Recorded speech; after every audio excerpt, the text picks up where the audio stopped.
exchange app. On April 2nd at 6:29 a.m., he searches for how long does it take to get Brazilian citizenship. On April 4th, he begins searching for private jets, different airports in different foreign countries, directions to Medellin, Bogota, Colombia, and Cartagena. And then on April 6th, he searches for arrest warrants in Florida. Okay. That's the extent of your... That's the Google searches. The other searches from the other devices I did. All right, I want to talk to Ms. Ramsey. We've got a list of the Google searches that the state intends to offer. Does the defendant object to all of them? Any particular ones?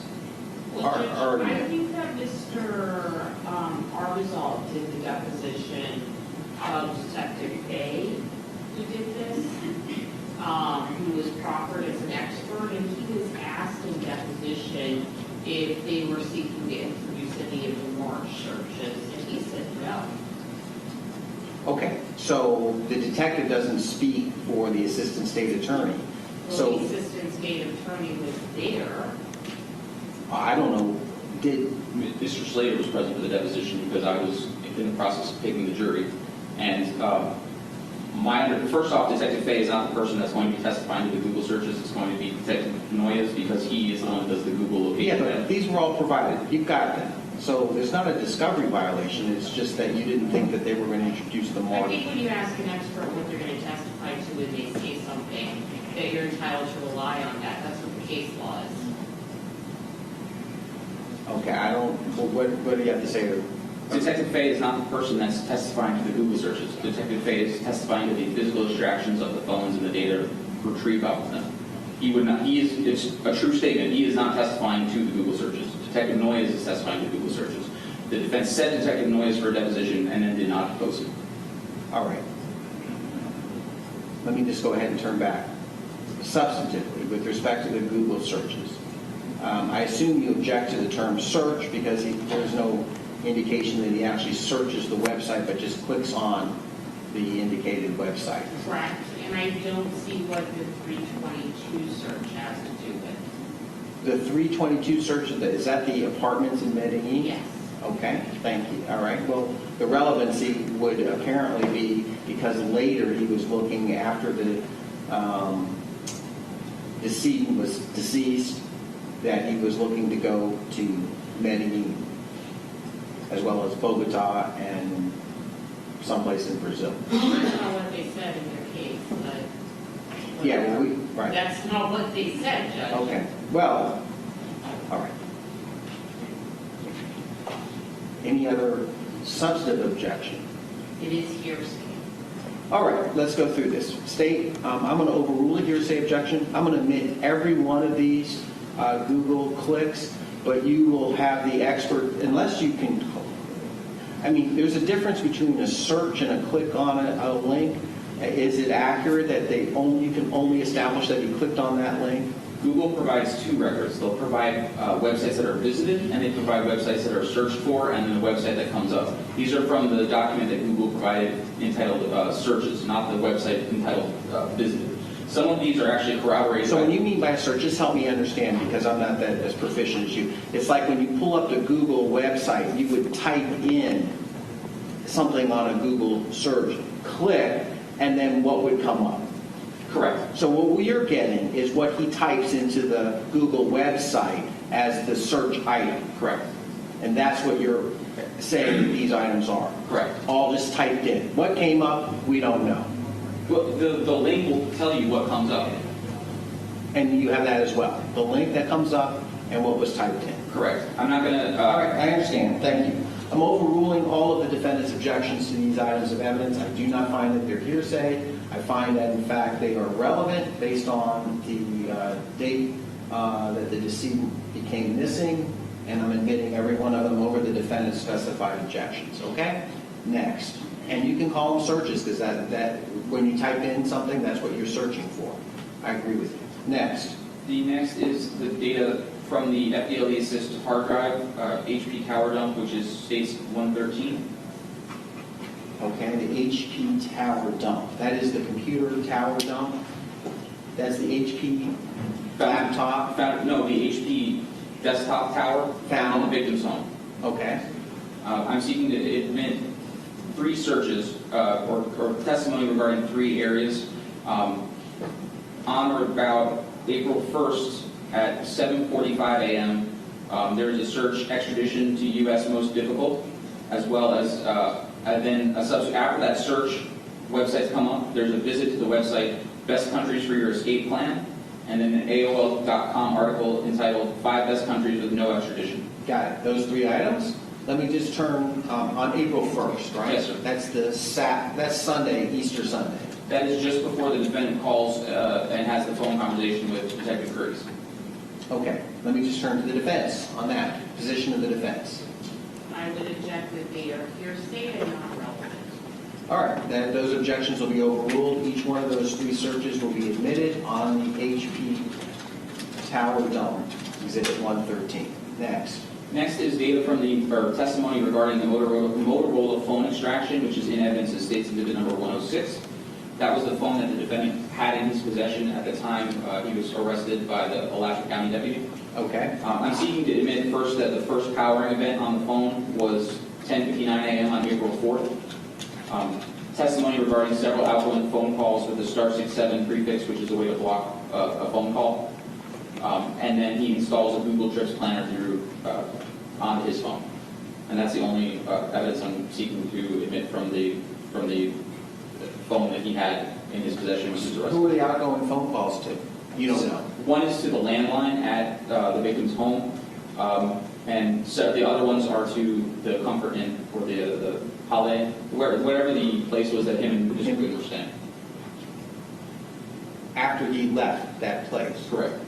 He's calling, but we don't know what he's saying or whatever. I do not know. I don't know. And what about the Google Trips planner? What other than downloading that app or whatever on his phone, what does he do with that? It's never really utilized because he's subsequently arrested. Position of the defense. Okay. Okay. All right. Well, I'll admit it without objection as the next state exhibit. Do we have all our jurors here? Yes, sir. Okay, so then I'll mark this spot, and we'll come back to, unless you have your first witness for this, but next break, we'll go through the remaining ones. Yes. No, my next witness is not. Okay, so I've marked this spot. The next one will be the laptop 63, and then the Samsung extraction. And we'll pick up during the next break and cover those items. All right, I've ruled on those. Who's your first witness today? Celynda Sowards. Okay, thank you. You all ready on Ms. Sowards from the defense team? Okay, let's bring in our jurors. Thank you. Okay. Welcome back, folks. We hope you had a really nice weekend. Everybody, please have a seat. As you know, we're back here on Monday afternoon for the continued presentation of the State of Florida's case in chief. And now I'll turn back to Mr. Parfiello and Ms. Walters to call the next state witness in this case. Your Honor, this time the state calls Ms. Celynda Sowards.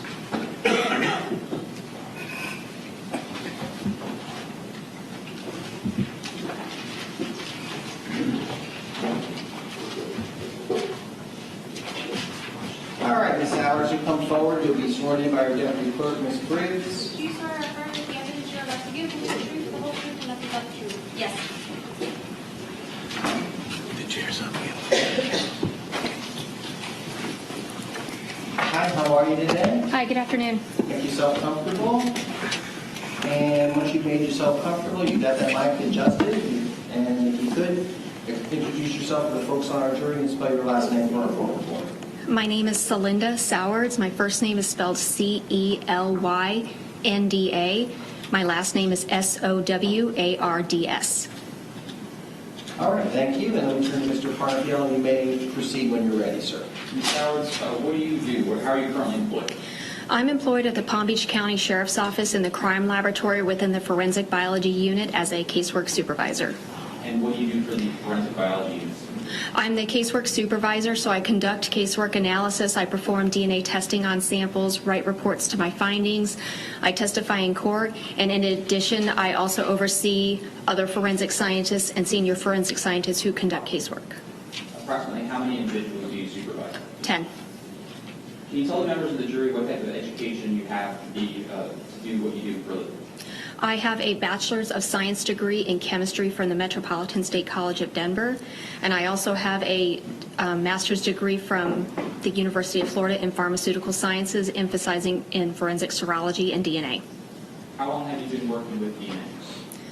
I've been performing DNA analysis for just over 10 years now. I have been employed at the Palm Beach County Sheriff's Office for about 12 and a half years. Can you tell the members of the jury what type of training you have to actually analyze DNA? The type of training, I have undergone extensive training within the Palm Beach County Sheriff's Office, and then in addition, every single year we are mandated to undergo some type of DNA training that's external to the Sheriff's Office. Have you stayed current with all proficiencies? Yes. Tell the members of the jury how it is that you do forensic DNA analysis. Do you want me to go through the lab work process? Yes, ma'am. Okay, for conducting DNA analysis, to start, for each sample, there's 4 steps. The first step is called extraction. And what extraction does is the DNA is housed, first let me back up. DNA is the genetic material within each of our cells that makes us unique. It makes us who we are. And we obtain half of our DNA from our mother and half of our DNA from our father. It's housed in the cell nucleus. So if you think of the cell like a basketball and the nucleus inside like a baseball, then the DNA would be housed inside of that baseball. So what extraction does is it breaks open that baseball and basketball and it takes out or extracts the DNA and it leaves the rest behind. So at the end of that process, we're left with pure DNA. The second step is quantification, and that's where we're going to determine how much DNA that we have in that particular sample. The third step is amplification, and that's where I'm going to take certain portions of the DNA. We're not making copies of the entire DNA molecule. We're only taking specific targeted areas that are known to be highly variable from person to person and making millions of copies of that. And then once we obtain the millions of copies of that, then we will obtain the DNA profile from those copies. Are there 2 people on the planet that can have the same DNA? It's a bad question. You said that we get half our DNA from our mother and half our DNA from our father. Yes, that's correct. Are you able to analyze DNA from individuals that are related? Yes. Okay. Why is that? We can take any sample, no matter who it comes from, and obtain a DNA profile from that. And then what you're doing, looking at the DNA profile itself? Yes. Or what on the DNA profile do you look at to make your determinations? When I obtain a DNA profile, it is in the form of numbers. So at each genetic marker or at each location that we're making those copies of, which by the way we're looking at 24 areas. So at each of those areas, we essentially get a number. That number, there cannot be more than 2 numbers at an area because we get half of our DNA from mom and half from dad. So there can be a maximum of 2 pieces of information. They might be the same or they might be different at each location. Were you called to do an analysis in the case of the state of Florida versus James Scandirito? Yes. And approximately how many different rounds of analysis were you called to do in this case? I performed 4 different rounds.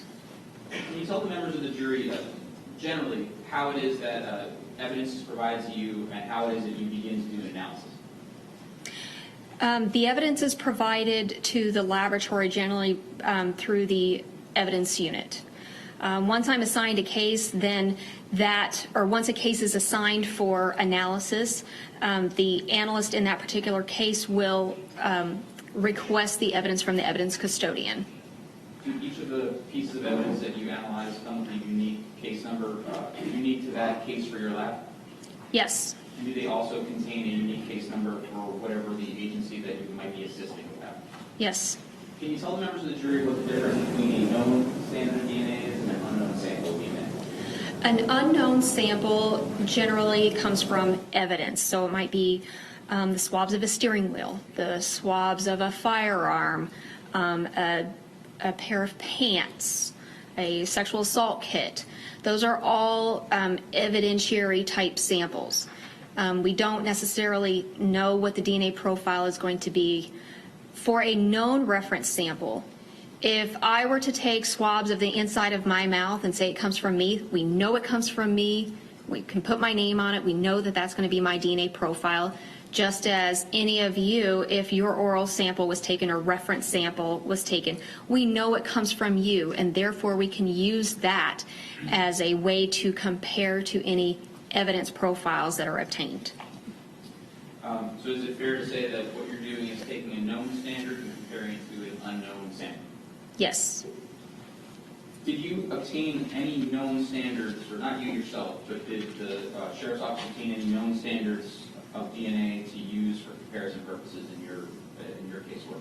Yes. Whose known standards were you provided? I was provided with a known standard from James Scandirito Jr., and I was also given a toothbrush that was from James Scandirito Sr. And is a toothbrush a good area for DNA to be left? It can be. I mean, because it's in the mouth, so it's constantly touching your cheek, where the cheek cells can be left on your toothbrush. Can you tell the members of the jury how DNA is left on a knife? There's multiple ways. Okay. Can you tell the members of the jury what you're looking for when you're doing a DNA analysis? You get a swab. What are you looking for on that swab? Whenever I analyze a swab, like for evidence, I'm looking to see what DNA profile is going to come from that swab at the very end of the process. Is there something called touch DNA? Yes. Can you explain to the members of the jury what that is? Touch DNA generally refers to touching an item. I can touch this tabletop here. I can touch the doorknob on my way out of the courtroom. So samples like that are generally referred to as touch DNA, or if somebody grabs my shirt or jacket. Can you also get DNA from bodily fluids? Yes. Can you tell the members of the jury the distinction between touch DNA and DNA from bodily fluids? Bodily fluids are generally higher template DNA, so such that from semen, saliva, blood, those are all generally higher templates that are going to have more amounts of DNA in them. And with respect to touch DNA, does a person always leave touch DNA when they touch an item?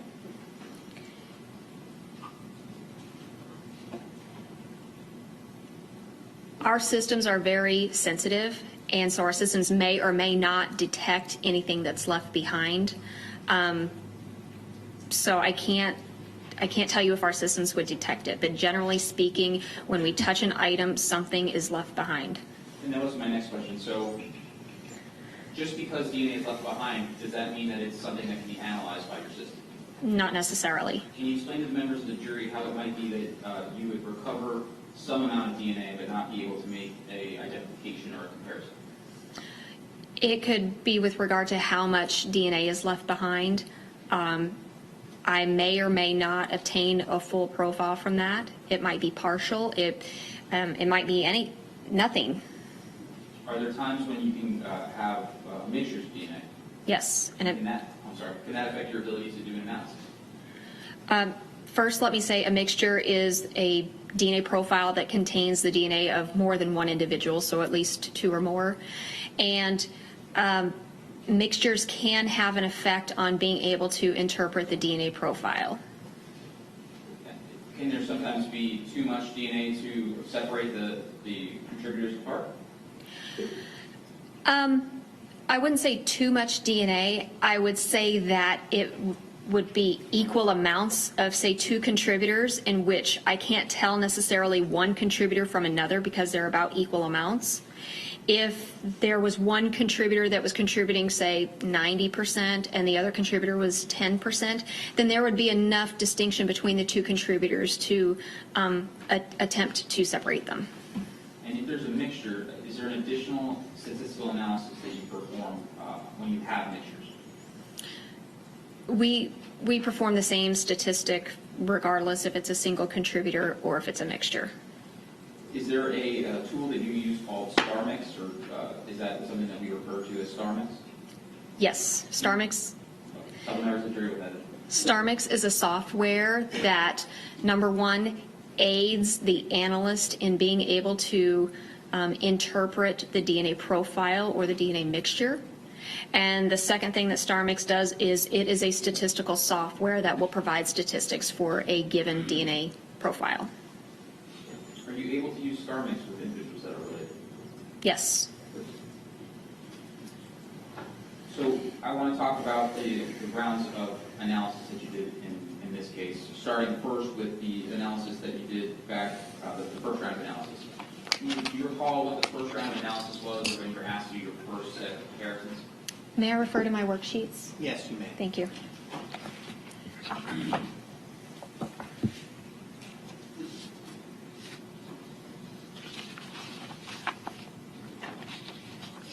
The first round was conducted in April of 2018. And how many known standards did you have for that comparison? For this, and part of the analysis was the toothbrush from James Scandirito Sr., and there was also a pubic hair standard that was submitted. Is that removed from the autopsy? Yes, because it was labeled as unknown at that time. What is the purpose of this analysis? The purpose of this analysis was to obtain the DNA profiles from the two different samples and provide statistical analysis for if the two of them were the same profile. So you're trying to confirm if the sample from the pubic hair is the same as the sample from the toothbrush? If they are the same, yes. Can you tell the members of the jury what the results of that analysis was?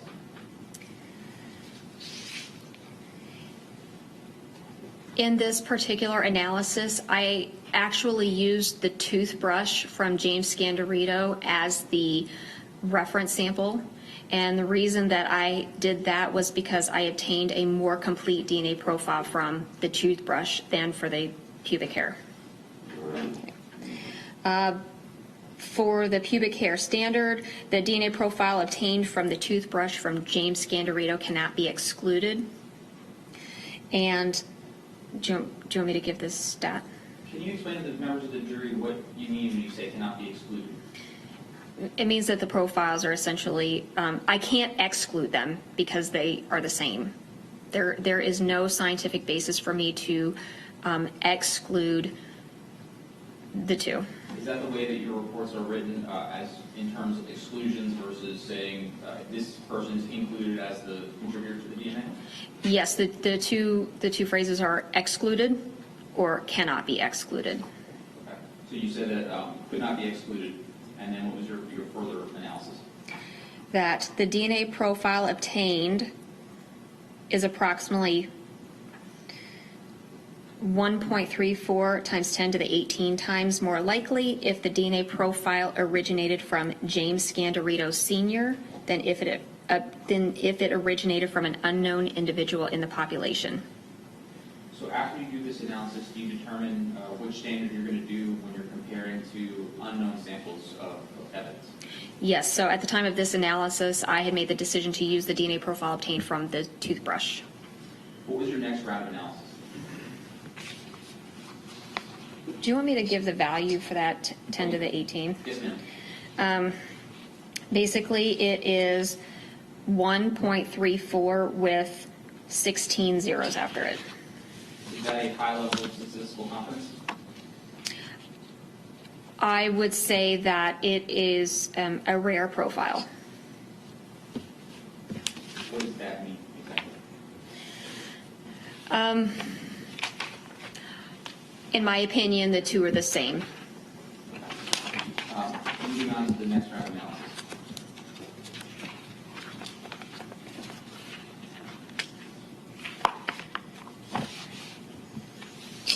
What was the next round of analysis that you performed? The next round of analysis began in June of 2018. And in this round of analysis, how many items of known standards did you have? 1. Is that the toothbrush, or did you have oral standards from the defendant? I'm just counting the new ones. Oh, I'm sorry. The new one was from James Scandirito Jr. Okay. for this round. So in this round, are you using James Scandirito Sr.'s DNA, a known standard, as well as the defendant's known standard? Yes. And tell the members of the jury how you get the items that you're going to perform your analysis on. This is when a case is assigned, that particular evidence will be requested from the evidence custodian and gotten from them. How did these arrive to you? Were they in an envelope?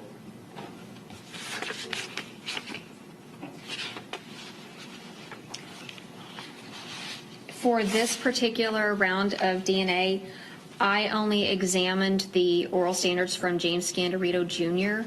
The remaining items came in and were itemized by another analyst. Were swabs removed, or were swabs taken from a suitcase? Yes. And how many swabs from suitcases were analyzed in this round of DNA processing?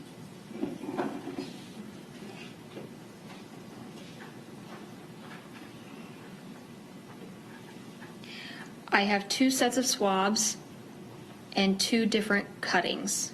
Okay. Did you get a set of swabs from a black suitcase? Yes, I did. Did you get any from a green suitcase? Yes. And are the cuttings also some from the black suitcase and some from the green suitcase? Yes. Did you get any swabs from any clothing?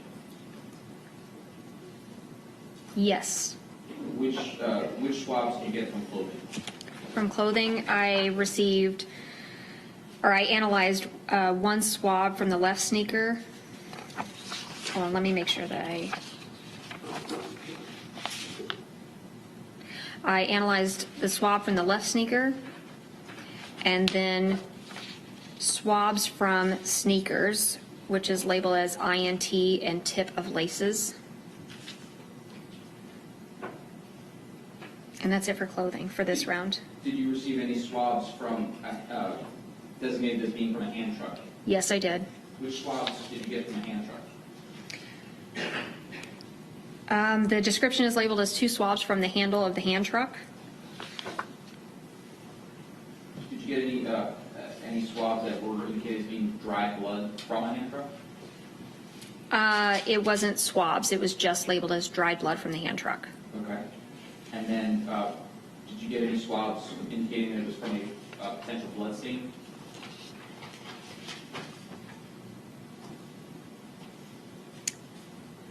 Yes, there is a sample that's labeled as 2 swabs from bloodstain in garage. Did you get any swabs from any other items of physical evidence, such as a Greenlighter and a cardboard box? Yes. Did you get swabs from both of those? I got swabs from the Greenlighter and a cutting from the cardboard box. Can you tell us about the analysis of the swabs from the black suitcase handle? I believe it's your submission 4A. Yes, my submission 4A is swabs from the black suitcase handle. There was an insufficient amount of DNA, therefore the sample was not processed to completion. Can you explain to the members of the jury what that means? Whenever I was discussing the 4 different steps of the DNA process, the second step was quantification, and we have a level at quantification that says that we can stop at that particular stage, because we know that if we were to take that sample on, we wouldn't obtain a DNA profile, or wouldn't obtain an interpretable DNA profile. So therefore, that sample stopped at the quant stage. Then submission 4B, can you tell the members of the jury what swab area that is and what your analysis indicated?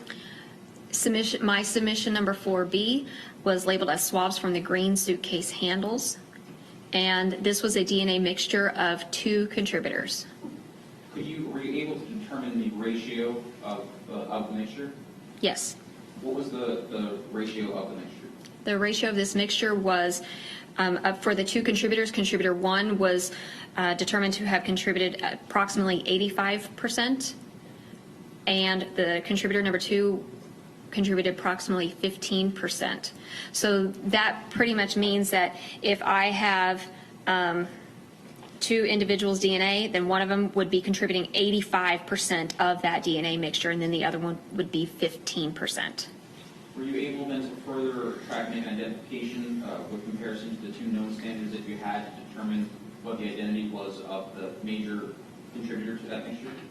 I did make comparisons, and the DNA profile from the toothbrush from James Scandirito Sr. could not be excluded as contributor 1 to the 85%. And what was the result of there? Did you come up with a statistical certainty for that analysis? Yes. What was that? That the DNA profile obtained is approximately 8.94 times 10 to the 15 times more likely if the DNA profile originated from the toothbrush from James Scandirito Sr. and an unknown individual than if it originated from two unknown individuals. So the 8.94 times 10 to the 15 is 8.94 with 13 zeros after it. And what is the significance of that figure? I would say it's pretty rare. Did you come in an opinion as the identity of that individual? In my opinion, James Scandirito Sr. would be the contributor number 1. What about your analysis of contributor number 2? Contributor number 2, there was not enough DNA information for me to render an opinion regarding that portion of the DNA profile. Is that different than your analysis of 4A when there was insufficient amount of DNA? Yes. What is the difference between 4A and then this finding? In this finding, I actually obtained DNA results, but the results were such that it wasn't enough for me to be able to make an opinion regarding that. With regard to 4A, I didn't even take it to that point. I didn't even attempt to obtain a DNA profile because our lab says that if we have a certain amount, or if we don't have a certain amount, then we can stop because we know that we're not going to obtain a DNA profile in the end. Were you able to exclude anyone from this mixture? I was able to exclude James Scandirito Jr. as a contributor to contributor number 1.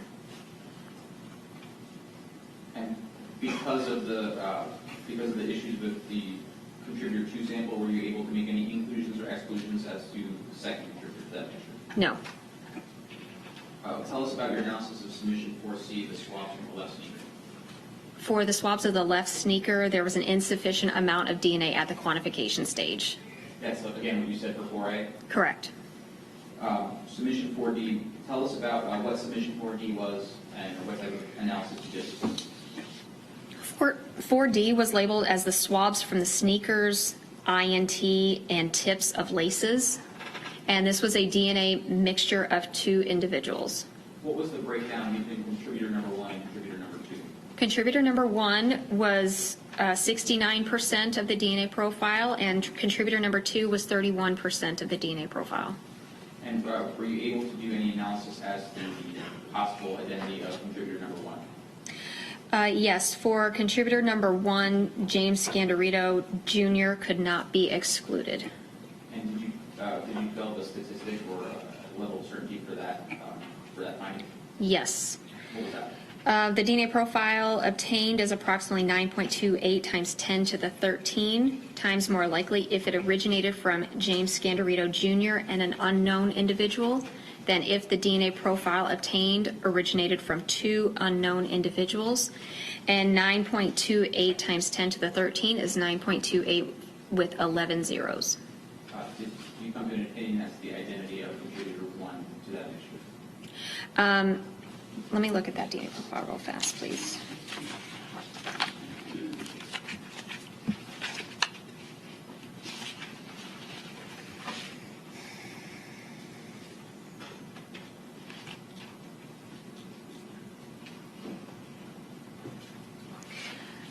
Yes, in my opinion, James Scandirito Jr. Matches contributor number 1. Tell us about your analysis of contributor number 2, the 31% contribution to the DNA. Once again, there was not enough DNA information for me to render an opinion as to any inclusions or exclusions to that portion of the DNA profile. Was there any standard that you were able to exclude from any portion of the mixture? Yes, the toothbrush from James Scandirito Sr. was excluded from contributor number 1. Your next analysis was out of submission 5A, the swabs from the built in the garage. Yes. Can you tell the members of the jury what your analysis was and the results of that? Yes, a DNA profile was obtained from this sample, and it indicated the presence of 2 individuals, with contributor number 1 contributing 99% of the DNA profile and contributor number 2 contributing 1%.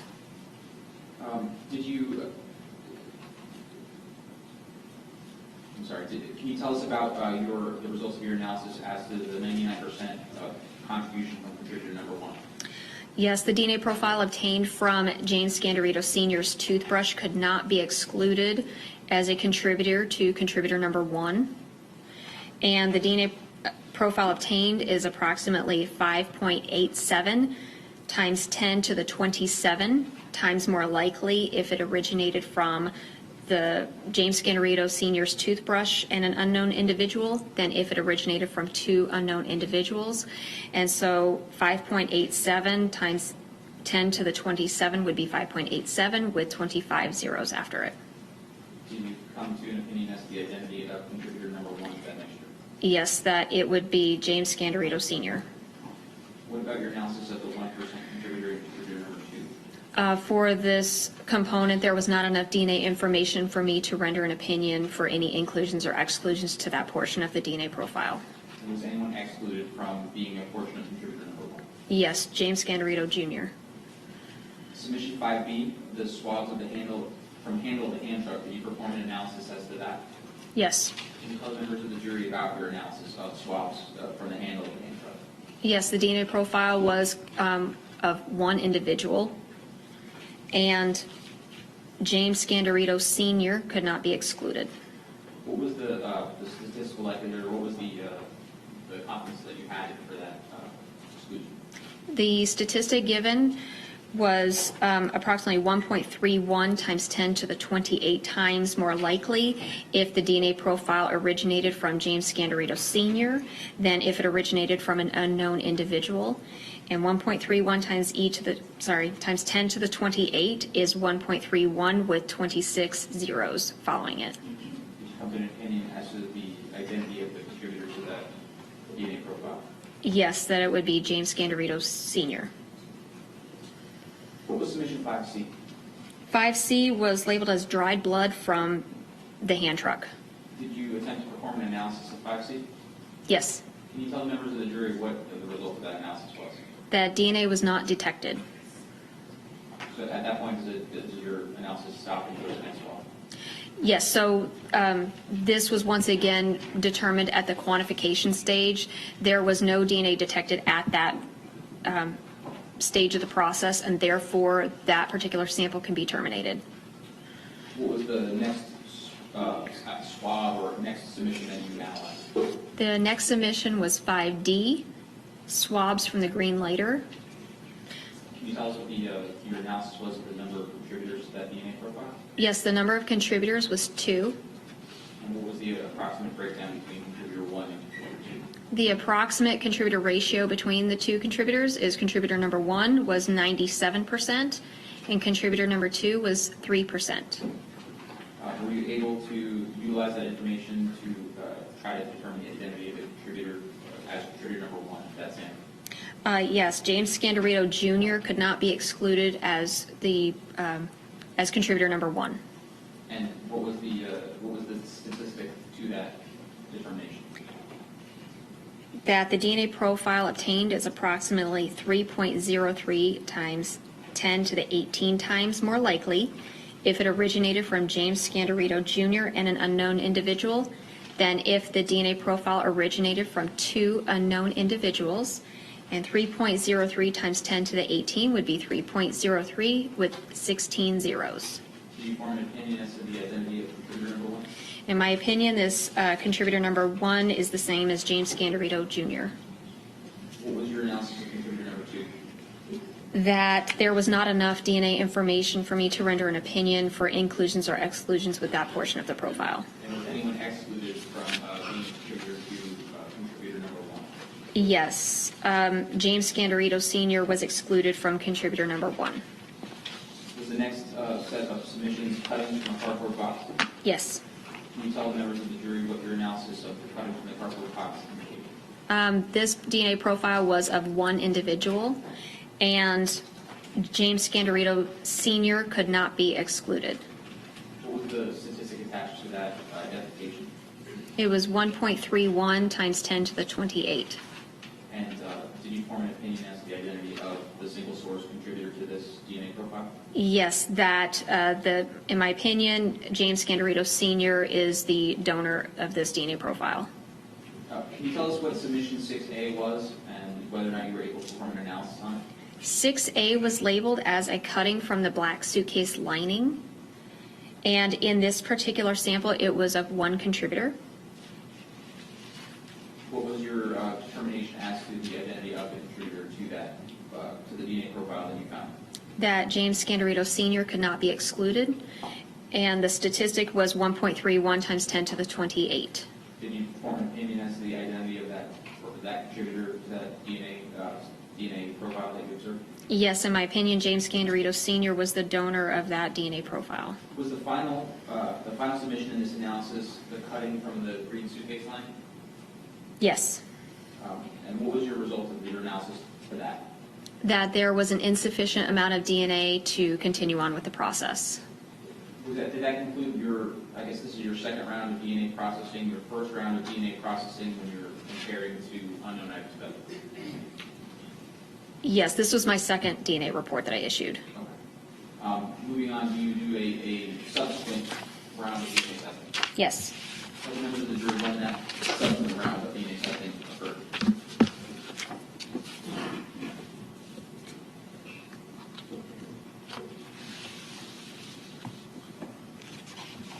The next round occurred in August of 2018. And approximately how many separate submissions did you have to test in the second round of testing?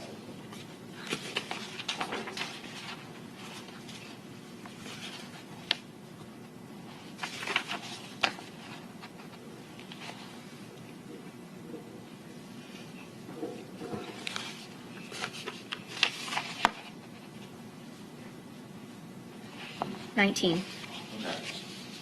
Is it fair to say then that other than your analysis of submission 09D and 010A, all of your other analysis either was insufficient amount of DNA to analyze, unable to be analyzed, or otherwise inconclusive? I'm sorry, can you say that again for me, Yes, please? ma'am. I guess the better way to ask the question is, were submissions 9D and 10A the only submissions that you were actually able to come to an opinion as to the identity of the contributor to those profiles?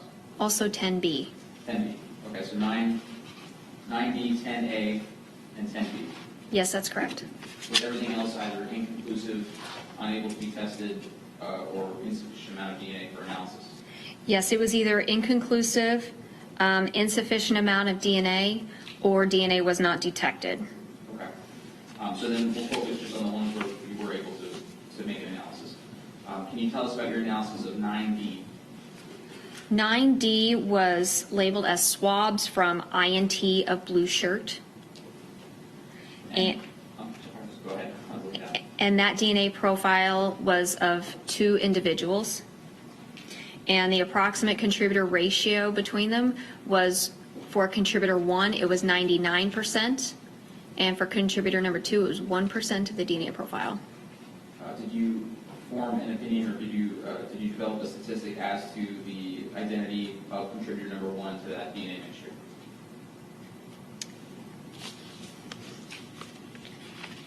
For this particular sample, James Scandirito Jr. could not be excluded. What was the statistic on that DNA profile? It was, the DNA profile is approximately 1.24 times 10 to the 27 times more likely if the DNA profile originated from James Scandirito Jr. and an unknown individual than if the DNA profile originated from two unknown individuals. And 1.24 times 10 to the 27 is 1.24 with 25 zeros following it. Did you come to an opinion as to the identity of that, the major contributor to that profile? Yes, in my opinion, James Scandirito Jr. was the donor of the contributor number 1. What was submission 10A? 10A was labeled as blood from the hand truck wheel. And tell us about your analysis of 10A. This particular DNA profile was of one individual, and James Scandirito Sr. could not be excluded. What was the statistic for that identification? The DNA profile is approximately 9.32 times 10 to the 27 times more likely if it originated from James Scandirito Sr. than from an unknown individual. And 9.32 times 10 to the 27 is 9.32 with 25 zeros. Did you come to an opinion as to the identity of the contributor to that DNA profile? In my opinion, James Scandirito Sr. would have been the contributor to that DNA profile. Were you able to exclude anyone from that DNA profile? Yes, James Scandirito Jr. was excluded to this DNA profile. Sorry, I forgot to ask you back on the shirt. Contributor 2, were you able to make any analysis with contributor 2, the 1% contributor to the swabs from the shirt? No, I was not. There was not enough DNA information for me to render an opinion regarding that portion of the DNA profile. And also, I don't believe that I mentioned that James Scandirito Jr. was excluded to contributor 1. From the blue shirt? Correct. No. I'm sorry. Let me repeat that. James Scandirito Jr. cannot be excluded from the swabs of the blue shirt, and James Scandirito Sr. was excluded to contributor number 1 on the swabs of the blue shirt. Okay. Moving to submission number 10B. What was submission number 10B? It was labeled as swabs, blood from hand truck brace. Did you perform an analysis of those, of the DNA profile coming from the swabs from the hand truck brace? Yes, and there was a DNA profile of one individual, and James Scandirito Sr. cannot be excluded. What was the statistic as to that identification? That it's approximately 9.32 times 10 to the 27 times more likely if the DNA profile originated from James Scandirito Sr. than if it originated from an unknown individual. And 9.32 times 10 to the 27 is 9.32 with 25 zeros. Did you come to an opinion as to the identity of the source of that profile DNA? In my opinion, this DNA profile is the same as James Scandirito Sr. Was there anyone that could be excluded from that profile? Yes, James Scandirito Jr. was excluded. And then you said that there was a fourth and final round of DNA testing? Yes. When did you do that fourth and final round of DNA testing? That was done in January of 2019. How many submissions, how many submissions of evidence did you have for this round of DNA testing?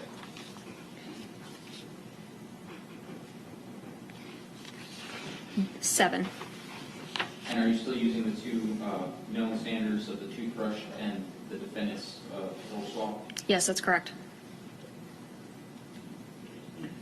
Do you have a submission 14 which has 2 subsamples and a submission 15 that has 2 subsamples? No. 5 subsamples? Yes, that's correct. So 14 has 2 samples in it, and 15 had 5 in it. What were submission 14, what were they indicated as coming from?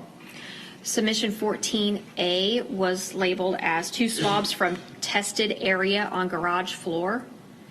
And 14B was labeled as 2 swabs from step stool, sides 1 through 4 and feet. Submission number 15, you said that there were 5. I guess they're subcategorized A through E. Yes. Can you tell the members of the jury what 5A through E are labeled as? Yes. 15A is 2 swabs from tile number 1 in kitchen. 15B is 2 swabs from tile number 2 in kitchen. 15C was 2 swabs from tile number 3 in the dining room. So let me say that again. 15C, 2 swabs from tile number 3 in dining room. 15D was 2 swabs from tile number 4 in dining room. And 15E was 2 swabs, tile number 5, east of kitchen. Were you able to perform DNA analysis on all of those submissions? Yes. Can you tell us about your analysis of submission 14A? Yes. 14A and 14B actually have the same result. Okay. 14A and 14B, James Scandirito Sr. could not be excluded from this DNA profile or from either one of the DNA profiles obtained. And the statistic is that the DNA profile is approximately 1.08 times 10 to the 28 more likely if the DNA profile originated from James Scandirito Sr. than if it originated from an unknown individual, and 1.08 times 10 to the 28 is 1.08 with 26 zeros following it. Do you have an opinion as to the identity of that of the contributor of that DNA profile from the tested area on the garage floor and the swab from the step stool? Yes, in my opinion, James Scandirito Sr. is the donor of the profiles to these two samples. And were you able to exclude anyone from those two samples? Yes, James Scandirito Jr. was excluded to both of these. Moving on to your analysis of the different swabs from the tiles. Submission 15A you indicated was the swab from tile number 1 in the kitchen. That's correct. Can you tell the members of the jury what types of analysis you did on 15A? Yes, for 15A, when I obtain DNA profiles, my first job is to look and determine, how many contributors do I have? Do I have a single contributor? Do I have multiple contributors? So I need to determine how many individuals are within that sample.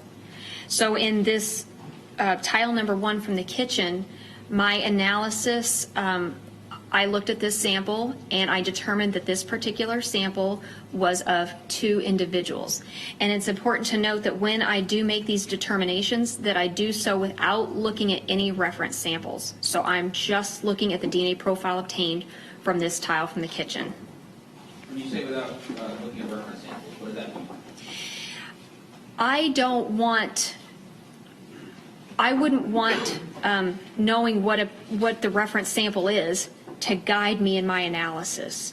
I want to look at the evidence and determine the number of contributors and analyze that particular DNA profile without knowing anything about any reference samples. So when I looked at this particular sample, I am just looking at this DNA profile. And whenever I looked at this DNA profile, I determined that it was of 2 individuals. Okay. Do you do the same further analysis on these tile swabs that you've done previously for the other double source contributors? Yes. So for any evidentiary samples that I'm looking at, I'm going to determine the number of contributors, make any notes about the profile that I need to make, and I'm looking at the data that's presented to me in order to come up with my conclusions prior to looking at any reference samples. What was the results then of your further analysis of swab 15A? For 15A, like I said, the first part of my analysis is to determine the number of contributors. Once I do that, then I can utilize that DNA profile and input that DNA profile into the STR mix or star mix software that will aid me in determining the mixture components of this particular mixture. So there's actually 2 different things that I'm doing. First one is determining the number of contributors, and then the second thing is using the software to aid me in looking at the mixture components. And then once I can do that, then we can utilize the software to obtain a statistic for that given sample. Do you know how the software works to do that? Yes. Can you explain that to the members of the jury? The software works similar to if you've ever played Battleship. The first job at playing Battleship is you just kind of pick a random area and see where you're at, see if it's a hit or a miss. After that, if it's a miss, you kind of jump to another area of the board. And in combination with doing that, so let's say the second one's a hit. Okay, well, you're kind of in the right area then. But let's say now your next guess is somewhere else on the board and it's a miss. Well, then you're going to kind of move away from that area. It also works, so it works like that in combination with the game of hot and cold. So if you pick something, if you have a guess and you're kind of far away from it, you're cold, so you're going to move away from that. And as you guess and you get warmer and warmer, oh, you're hot. So then you know you're in the right area. And that's how the software works. It is looking for explanations of the data I've given it. So I put in this profile, I've given it a set of data, and the software is looking for different explanations of how to make that data, how to analyze that data. And so whenever it gets to a warm or a hot area, then it kind of knows it's in the right area, and that's how the software is working. Are you able to input different scenarios into the software so you can come up with different types of analysis? Yes. Explain that to the members of the jury. How is it that you do that with the software? When I run a sample through the software, it will do its analysis prior to looking at any reference samples, just like I do. Once it gets done with that, then I can say, okay, now here's my reference sample, and it will give me a statistic back. And I have multiple ways that that can be set up. And there's different things that go into setting up those scenarios. So for 15A, I actually had multiple scenarios that I used for this sample. What was the first scenario? The first sample was that James Scandirito could not be excluded, and James Scandirito Sr. or Jr.? Sorry, Senior. James Scandirito Sr. could not be excluded to this sample. And the software actually put him as contributor number 1, giving this particular scenario. And the scenario is that the DNA profile is approximately 5.71 times 10 to the 8 times more likely if the DNA profile obtained originated from James Scandirito Sr. and an unknown individual than if it originated from 2 unknown individuals. So for this particular scenario, I'm only running the reference sample for James Scandirito Sr. What is the significance of that statistic for Mr. Scandirito Sr.? My apologies, it's at 5.71 with 6 zeros following it. Now, is that as high as the other standards from, say, the single source samples? No, but the scenarios are different. Okay. What was the second scenario? The second scenario is that James Scandirito Jr. could not be excluded, and the software also placed him as contributor number 1. What was the statistic attached to that second scenario? That the DNA profile is approximately 2.77 times 10 to the 12 times more likely if the DNA profile originated from James Scandirito Jr. and an unknown individual than if the DNA profile originated from 2 unknown individuals, and 2.77 times times 10 to the 12 is 2.77 with 10 zeros following that number. What is the statistical significance of that number? While it's rare, I would not say that they were definitely the contributor. Is that the same answer, I guess, for the scenario 1 as well? Correct. Did you run a scenario where both of the individuals were contributors to the DNA mixture? Yes. What was the result of that scenario? The software was unable to resolve that. So whenever I give the DNA profile, this mixture to the software, and I say, okay, here are my 2 reference samples, it was unable to resolve that. So basically I didn't get a result. And so under the stated assumptions of 2 contributors, it would not be possible for both James Scandirito Sr. and James Scandirito Jr. to both be contributors to that particular DNA profile at the same time. Did that conclude your analysis of swab, the 15A, the tile number 1 in the kitchen? Yes.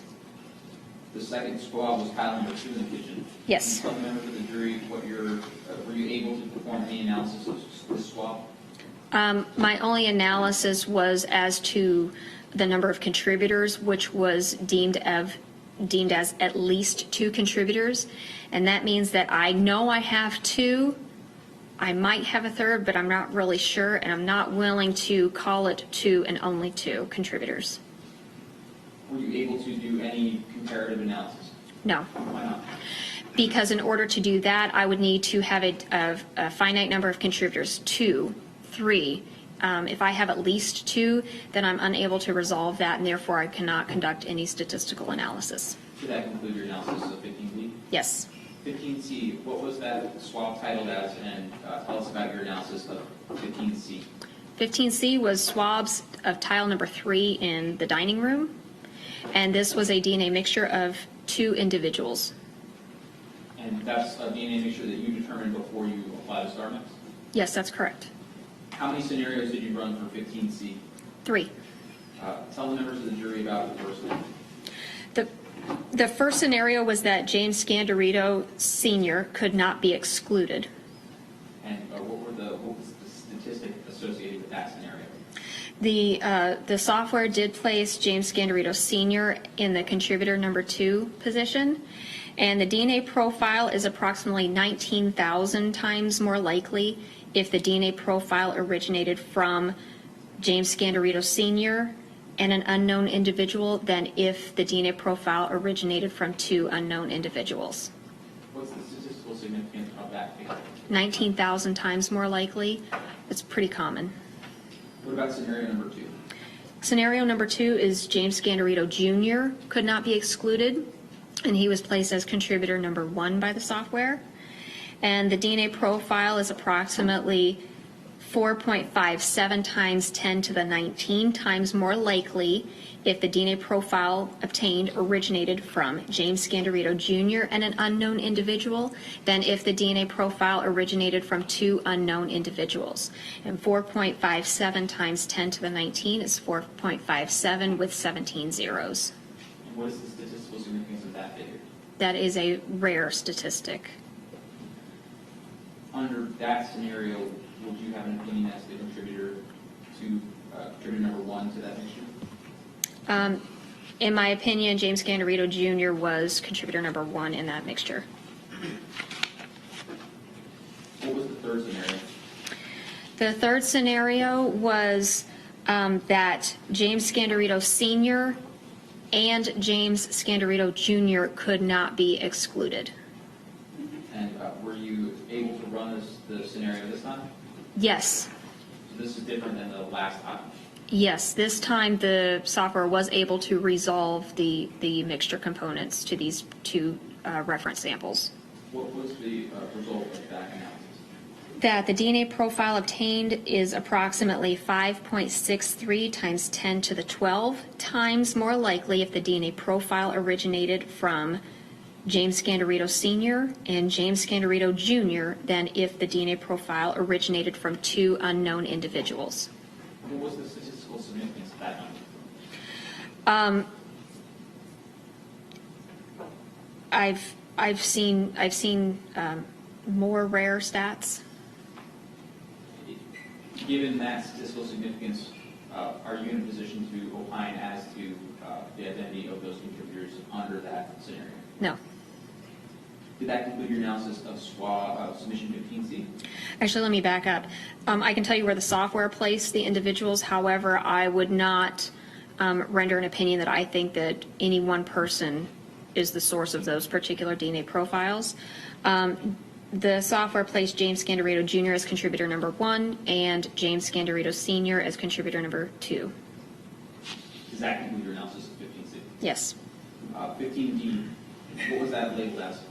Swabs from tile number 4 in the dining room. Can you tell us about your analysis of 15D? Yes, there was 2 contributors to this DNA mixture. And how many scenarios did you run? I ran 3 in this for this sample. And again, when you say there's 2 contributors to this mixture, that's an opinion that you rendered before using the star mix? Yes, that's correct. Tell the members of the jury what scenario number 1 was. Scenario number 1 was James Scandirito Sr. could not be excluded, and the software placed him as contributor number 2. And the DNA profile is approximately 1.69 times 10 to the 7 times more likely if it originated from James Scandirito Sr. and an unknown individual than if the DNA profile originated from 2 unknown individuals. And 1.69 times 10 to the 7 would be 1.69 with 5 zeros. What is the statistical significance of that stat? I would also say that I would not render an opinion as to whether or not that particular individual is the source of that component. What was the second scenario? The second scenario was James Scandirito Jr. could not be excluded, and the software placed him as contributor number 1. The DNA profile is approximately 8.76 times 10 to the 16 times more likely if it originated from James Scandirito Jr. and an unknown individual than if it originated from 2 unknown individuals, and 8.76 times 10 to the 16 would be 8.76 with 14 zeros. What is the statistical significance of that? Let me look at the DNA profile.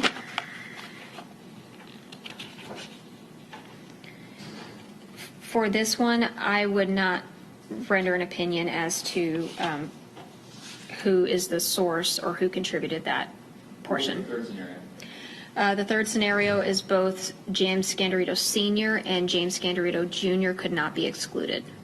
What was the results of that scenario analysis? That the DNA profile is approximately 3.25 times 10 to the 18 times more likely if the DNA profile originated from James Scandirito Sr. and James Scandirito Jr. than if it originated from 2 unknown individuals. And 3.25 times 10 to the 18 is 3.25 with 16 zeros following it. Did the software indicate who would be the primary contributor and who would be the secondary contributor? Yes, it said James Scandirito for contributor number 1 and James Scandirito Sr. for contributor number 2. What's the statistical significance of 3.25 times 10 to the 18? I wouldn't render an opinion as to the source of either one of the components. And then does that include your analysis of submission 15D? 15D? Yes, ma'am. Yes. The last analysis that you did, I think in this case, is submission 15D. Yes, that's correct. Can you tell us about your analysis of 15E? The number of contributors for this particular sample was at least 3 individuals, so therefore no statistical analysis was conducted and no comparisons were performed.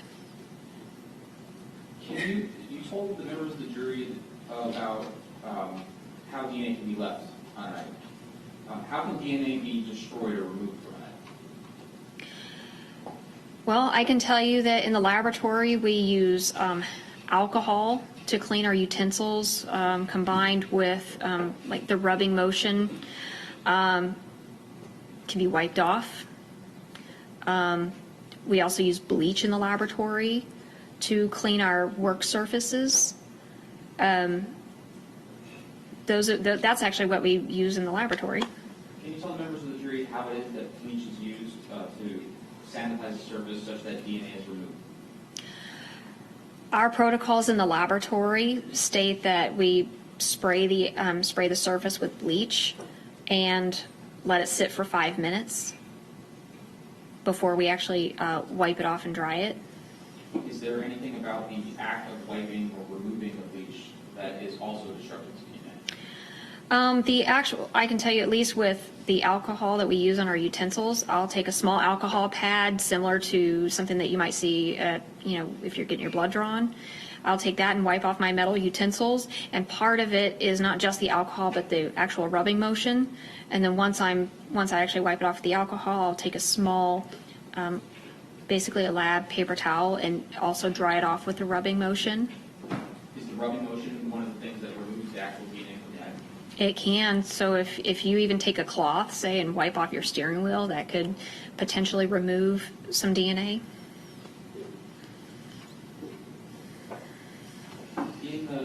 Are you familiar with the phenol-dating test? Yes. How are you familiar with the phenol-dating test? That is a test that we conduct in our laboratory. And can you just tell the members of the jury briefly what the phenol-dating test is designed to do? The phenolphthalein test or the Kastle-Meyer test or the KM test, that's usually how it's referred to in our lab, is used as a presumptive test for blood. It doesn't identify blood, but it can tell you, at least we do not use it as a confirmatory test, but it can aid us into going further to conduct confirmatory testing for blood. Was any of your DNA testing, did any of that deal with the identification of blood? I did have samples in which blood was found.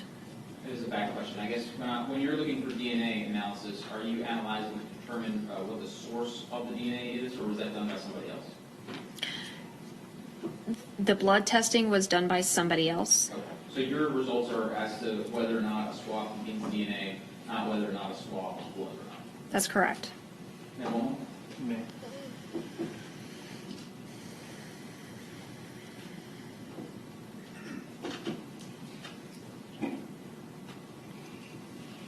I have no further questions. Let me see the attorneys up here very briefly. All right, thanks, folks. I was just seeing the timing here. I'll turn to Ms. Ramsey for cross-examination. Thank you.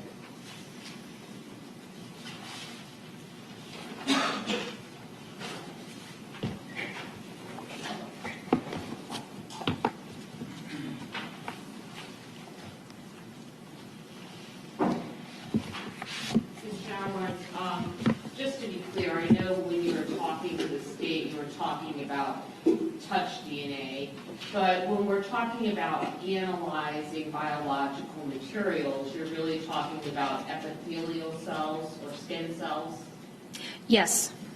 okay, versus sperm cells. Yes, that's okay, correct. Or blood. Yes.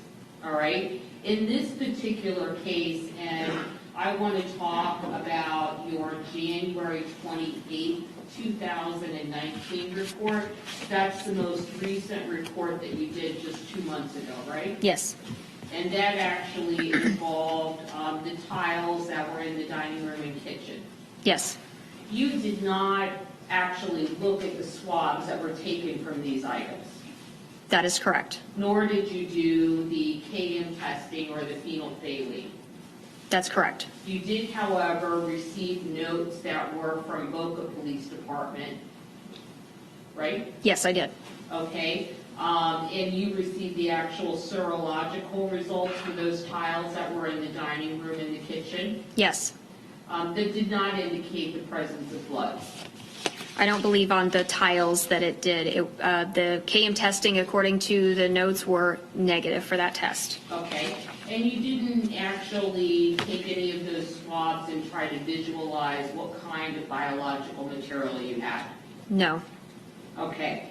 So I want to go back and talk just briefly about your discussion with Mr. Parnafiello. When you began, you talked about with every individual, the DNA of an individual is made up of a combination of their parents' DNA. Yes, that's correct. Half of your DNA comes from mom, and then the other half comes from dad. Okay? And every individual, when we talk about particular locus or loci in that in the DNA chain, has 2 items in it. Yes, it can have a maximum of 2 pieces of information, or it might just have 1. Okay. But when you're talking about, for instance, the mother at a particular locus, if you were just to pick, like, CFO, you would have 2 numbers in there for mom and 2 numbers for dad. Yes, that's correct. And the child of that individual would have 1 number from the mom and 1 number from the dad. That is correct. Okay, so by necessity, when we are talking about the lineage of father and son, if you had a combination of only the father and son, you would have a maximum of 3 numbers. Yes, yes. Right? You agree with me on that, right? Yes. Okay. So when you sit down to do the analysis of the tiles from the dining room and the kitchen, you are looking at it in terms of how many contributors there are. Yes, that is correct. All right, and you made a determination that there were 2 contributors. For which tile? Well, for any of them. Starting with 15A, the tile in the kitchen. Yes, that was determined to be 2 contributors. Okay. But when you look at the actual allele charts for that item, 15A, are you telling me that at every locus there are only 3 numbers? No, for the allele chart for 15A, there were 2 locations in which there was 4 alleles. Okay. And if there are 4 alleles in that combination at that loci, it cannot be only father and son. Whenever I look at these DNA profiles, I am looking before I make any kind of comparisons. So I don't let any known reference sample have an impact on how many numbers of contributors that I have, because I'm looking at the data that's presented to me. I understand that, but can you answer my question? And my question is that if it is a combination of only father and son, it cannot be more than 3.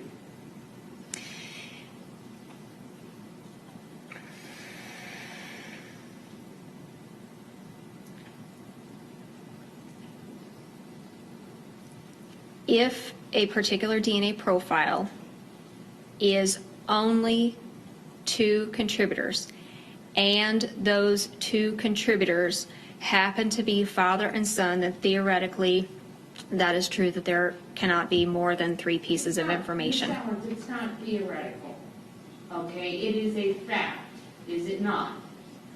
It is a fact. If it is a combination of only father and son, it cannot be more than 3. In my analysis, I did 2 different analyses. Ma'am, please answer my question. Okay? Ma'am, you can answer the question yes, no, or I need to explain. It's not susceptible to a yes or no. Then you can absolutely explain. I need to explain.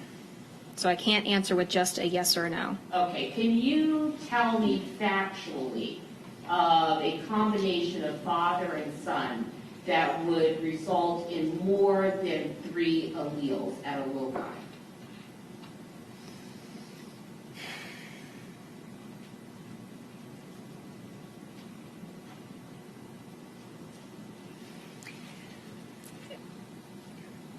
There is a very rare occurrence and not one that applies in this case. With the triallele, does not apply in this case, okay? Correct. But except for that very rare genetic phenomenon, which does not apply in this case, you cannot have more than 3. Correct. Okay. And so when you look at this particular set of testing you did, you've told us that this is your 4th round of testing. That is correct.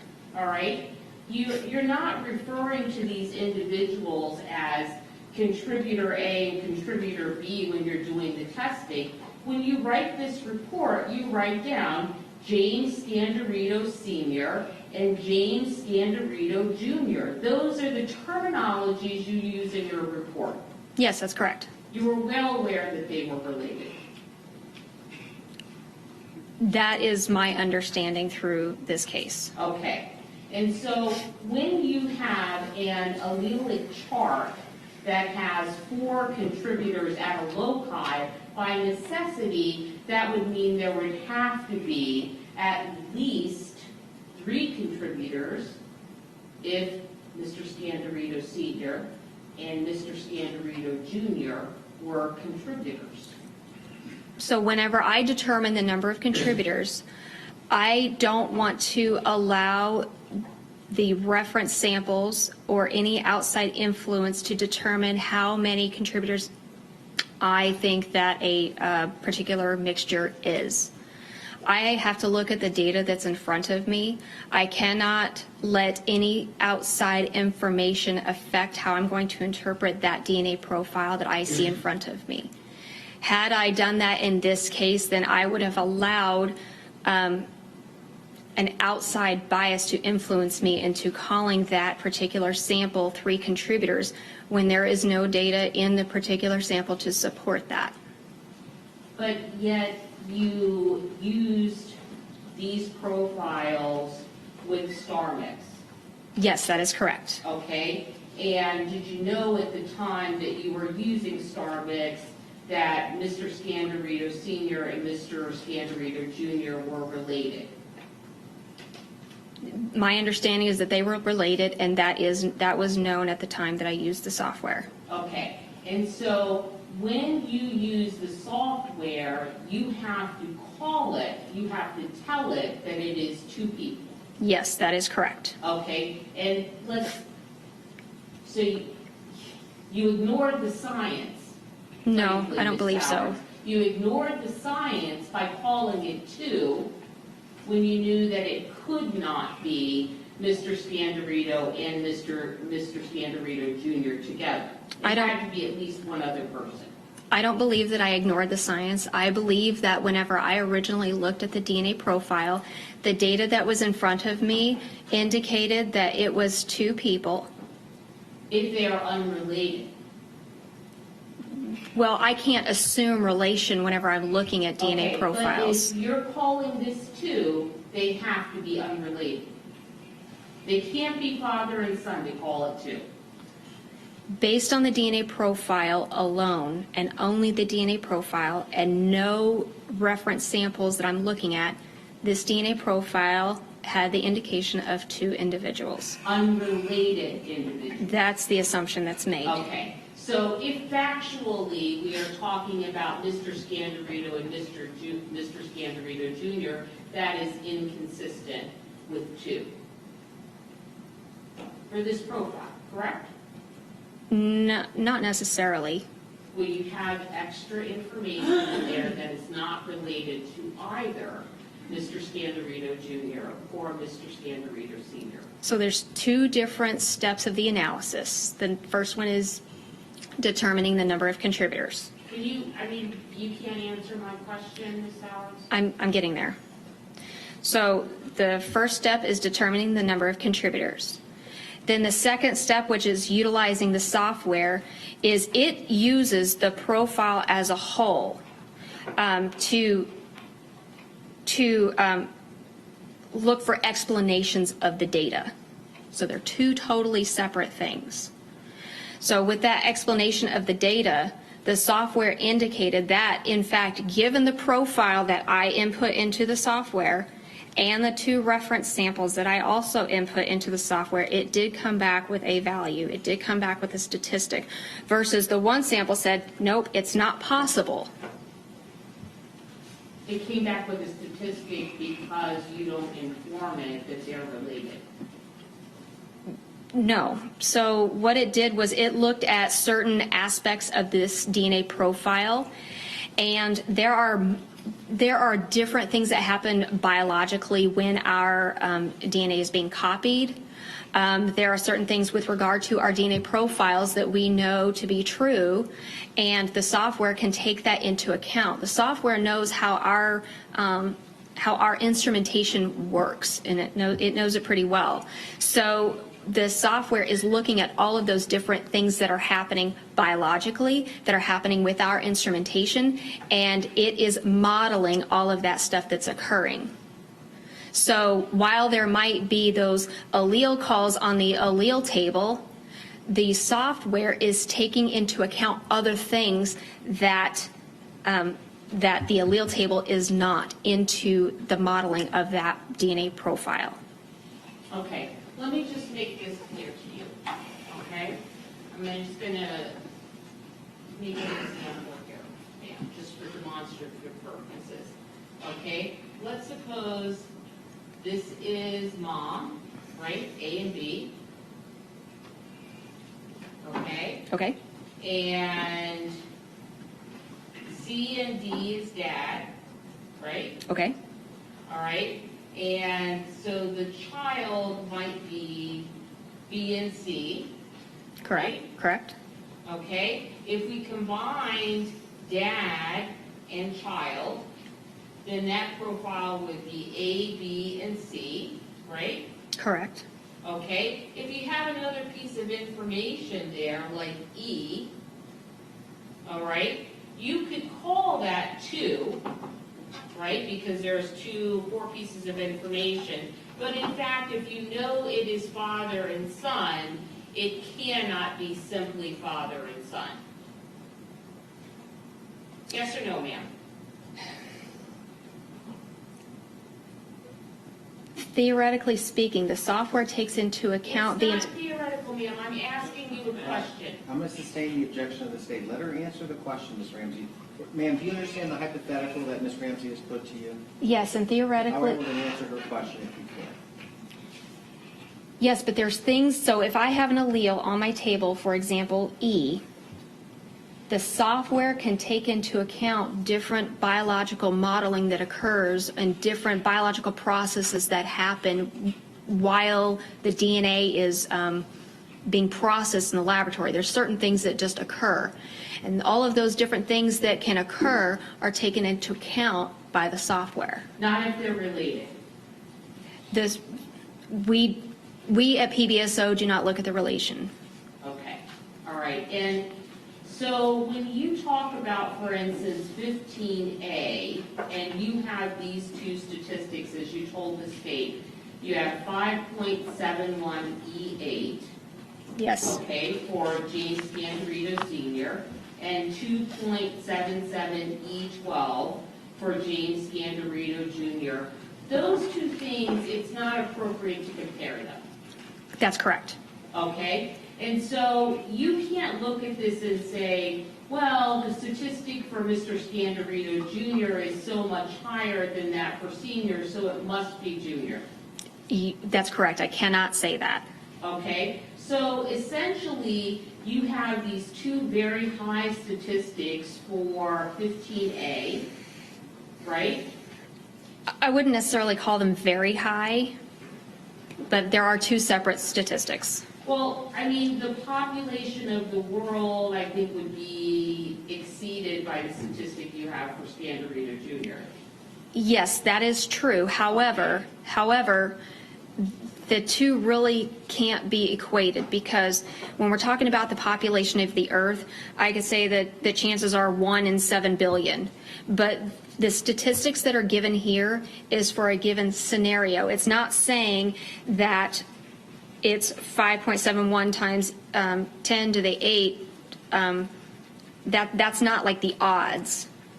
This is a scenario based. So we're looking at the scenario of James Scandirito Sr. and an unknown versus the explanation of 2 unknowns contributing to this DNA profile. I understand that, but nonetheless, that statistic, 2.77E12, would exceed the population of the world, right?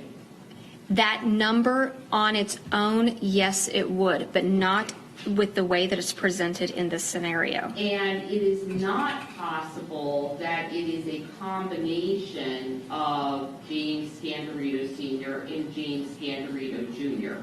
That's correct. Okay? So it is not a combination of them, right? Correct, at the same time. You're just giving an example or statistics for it being one or the other. Correct. Okay? And very high numbers for both. I've seen higher for 2-person mixtures, but I've also seen lower. Okay, we're talking about 571 million, right, is what you have for Scandirito Sr. I would need to write that out to check the Or number. 5.71 and 6 zeros. So it's 571 million, yes. Right, okay. So very high statistics for both individuals by themselves, but it cannot be both of them. It's not a combination. It's not a combination of the 2 of them. That is Okay. correct. And same for 15C, which is another child. You have a very low statistic for senior, very, very, very high statistic for junior, one that would exceed the population of the world. I would agree with the statement that the statistic for senior is low and that the statistic for junior is high. But it's for the scenario. I just want to make it known that the statistics for the individuals is not necessarily for the individuals themselves. It's for that particular scenario, that particular explanation for that data. Right. And the particular explanation for that data is that it originated from Mr. Scandirito and an unknown person, right? As opposed to two unknown people. Yes, for each of them. Okay, so not comparing junior and senior again. That is correct. Okay. All right. Now, you talked a little bit in your direct examination about the destruction of DNA. Yes. Okay, so in this particular case, all of the tiles that you tested here, you don't know what the substances you're testing, just that you're getting DNA. Correct. Okay, and as you sort of described in your direct examination, individuals are pretty much continuously sloughing off epithelial cells or skin cells, which is also what you find in sweat. Yes. Okay, so when we talk about touch DNA, we're talking about epithelial cells, whether or not someone's sweating or not. Yes. Okay, and so continuously sloughing those off as you go throughout your day. And would it be fair to say, Ms. Sowards, that you would expect to find the DNA of an individual who had lived in a home for 20 years, you would expect to find that almost everywhere? It wouldn't be unusual. Okay? Same would be true about somebody who was a regular visitor to that home. A couple of times a week for 20 years. You would expect that you would find their DNA someplace. That it wouldn't be unusual knowing those circumstances. Okay? And so let me just go back to something that you talked about with the state about the destruction of DNA with bleach or alcohol, right? And you're talking about that if you're pouring bleach or alcohol on a surface and you're rubbing that surface and cleaning that surface, that is the way that you actually make things completely sterile in your lab. Yes. Okay? So by engaging in that process of doing that, you would expect that the place that had been rubbed or scrubbed with bleach or alcohol would be sterile. I would expect that, yes. Okay? And that you would not get any DNA results. That is the expectation. Okay. Nothing further. All right, let me turn now back to the state for the redirect examination. Ms. Sowards, when you're cleaning in the lab, I think you said that the first thing that you do before rubbing is to let the bleach sit there for a while? The protocol says to let the bleach sit for 5 minutes. Why is that? To allow the chemicals to react. Ms. Ramsey asked you some questions about whether or not you'd expect to see those epithelial cells in an area where an individual had lived for a period of time. Yes. Is DNA in sweat? Yes. So if an individual was sweating while they're cleaning, would you expect to find DNA if that was swabbed by the crime scene investigators? It's possible. Ms. Ramsey was asking you questions about, with respect to the statistics that you observed during your likelihood ratios, with respect to the population of people on planet Earth. Is that an appropriate comparison? No. Why not? Because when we're talking about the population of the Earth, if there is a different statistic that is out there that would give you the probability of selecting somebody at random. And so you might have a statistic of the probability of selecting somebody at random with this same DNA profile would be 1 in 300 billion. That is a direct comparison that can be made to the population of Earth. But with regard to the statistic that is being presented here, it is with regard to a likelihood ratio. And what it's doing, what the likelihood ratio does is it takes two two competing or two different explanations for the data that has been obtained. So it's for an explanation of the data or a scenario for the data. It's not referring to a given person. We're not referring to a person unlike the other statistic. This is for an explanation, and that person happens to be part of that explanation of the data. Is it sort of like comparing apples and oranges? Kind of. Why is it that PDSO doesn't look at whether or not individuals are related when doing their DNA analysis? That is not something that we have chosen to do to this point. Can individuals be related but not blood related? In other words, can you have an adopted child? Well, when we talk about relation in the lab, we're generally talking about biological relation. Does that answer your question? I guess my question is, are you provided with the information as to whether or not Scandirito Senior and Scandirito Junior are biologically related before you start your analysis? I don't recall if I had that information. I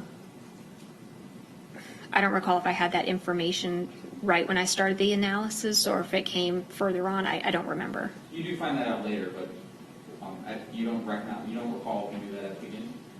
I don't recall if I knew that during the first round of testing, but at that time I didn't have James Scandirito Jr.'s sample at that point. I want to say at the point where I did obtain that is when I heard that information, or when they were, I can't remember exactly when I heard that information. And then Ms. Ramsey was asking you about the analysis that you did once you did find out that the individuals were related. Can you explain why it is you did the DNA the way that you did? With regard to the final round of analysis. the swabs of the tiles? Yes, ma'am. With regard to many of the swabs of the tiles that in which both individuals were could not be excluded as a contributor to the mixture, I ran them each separately, and knowing some of the facts of the case, I figured that it would be important or something that would be asked for to provide the stat for including both individuals at the same time. Yes. All right, Ms. Sowards, you may step down. Thank you for coming forward. Thank you. Folks, we're going to take about a 15, 20-minute stretch afternoon break. Sit downstairs, get a cup of coffee, Diet Coke. We'll get you back up here at 3:20 in the afternoon for the continued presentation of the state's case in chief. We'll see you in 20 minutes.